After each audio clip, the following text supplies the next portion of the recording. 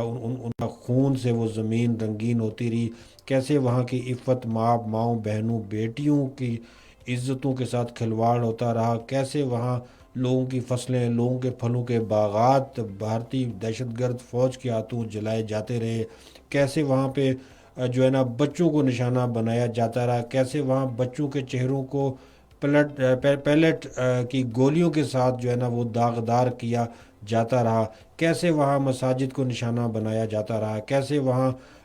جو ہے نا درباروں اور خانقاہوں کی بے حرمتی ہوتی رہی، کیسے وہاں جو ہے نا مختلف مکاتب فکر سکھوں اور دیگر مذاہب کی جو مذہبی مقامات ہیں اس کو نشانہ بنایا جاتا رہا۔ تو یہ وہ بھارت کا ایک کریح اور منحوس چہرہ ہے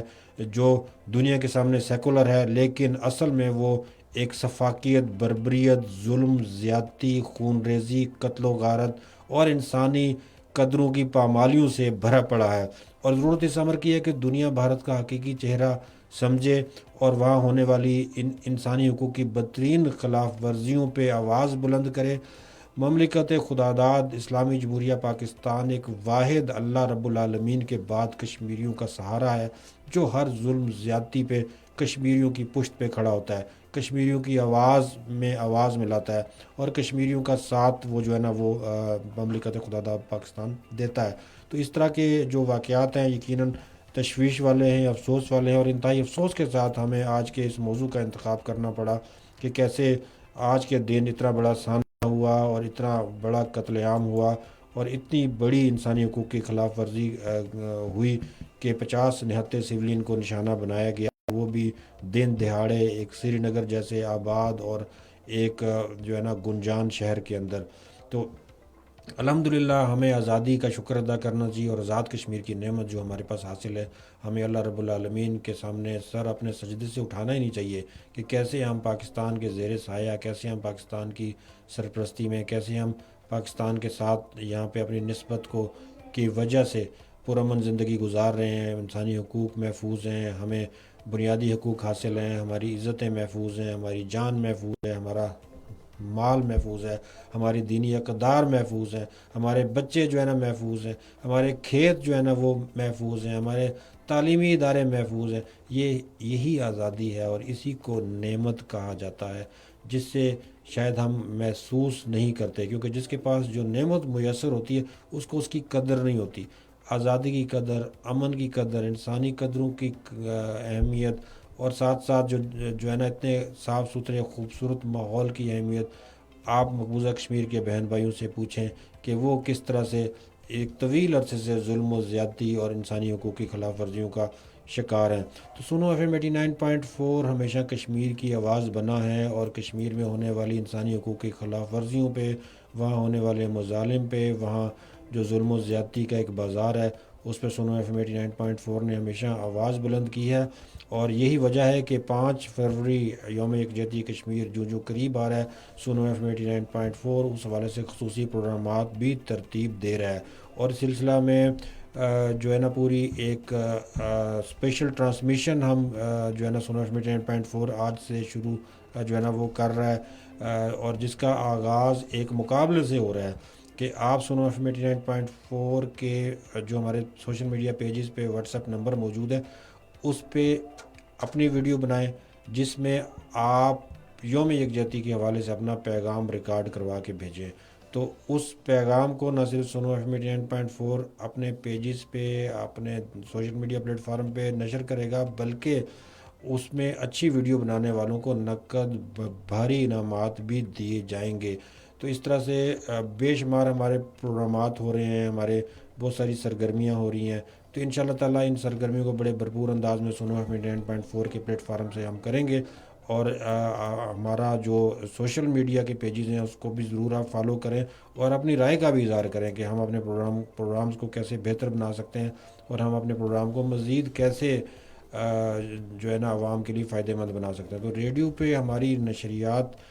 24 گھنٹے رہتی ہیں، لیکن سوشل میڈیا پہ ہمیں وقت بڑا کم ملتا ہے اور ہم بڑے مختصر سے وقت میں سوشل میڈیا پہ اپنا پروگرام جو ہے نا وہ پیش کرتے ہیں۔ یقیناً آپ ہمارے پیجز کو بھی فالو کرتے ہیں اور آپ ہمیں ہمارے پروگرام کے حوالے سے اپنی رائے کا بھی اظہار کرتے رہتے ہیں. تو آپ کی پسند کا، آپ کی نیک خواہشات کا، آپ کی محبتوں کا سونو ایف 89.4 ہمیشہ سے شکر گزار رہا ہے اور ممنون جو ہے نا وہ ہے کہ آپ ہمیں بڑا اچھا اس پہ فیڈ بیک بھی دیتے ہیں اور آپ ہمیں اس پہ بڑا اچھی آپ کی ایک رائے ہوتی ہے، آپ کے میسیجز ہوتے ہیں، آپ کی ٹیلی فون کالز ہوتی ہیں. تو یقیناً یہ سلسلہ آپ کا مزید بڑھنا چاہیے اور ہمیں آپ وقتاً فوقتاً ضرور بتایا کریں کہ ہم آپ کے پروگرامز میں کیا بہتری لے کے آ سکتے ہیں، آپ کے پروگرامز میں ہم کیا ایسی چیز شامل کر سکتے ہیں کہ جس کے ذریعے سے جو ہے نا ہمارے پروگرام اور بہتر ہو سکتے ہیں. تو جیسا کہ میں نے بتایا کہ سوشل میڈیا پہ ہمارا وقت بڑا مختصر ہوتا ہے، تو اس مختصر وقت میں ہم آپ سے اجازت چاہیں گے. سونو ایف ایم 89.4 ریڈیو پہ ہماری نشریات سننا اور دیکھنا نہ بھولیے گا. اپنے میزبان سعید الرحمان صدیقی کو اجازت دیجیے. اللہ حافظ.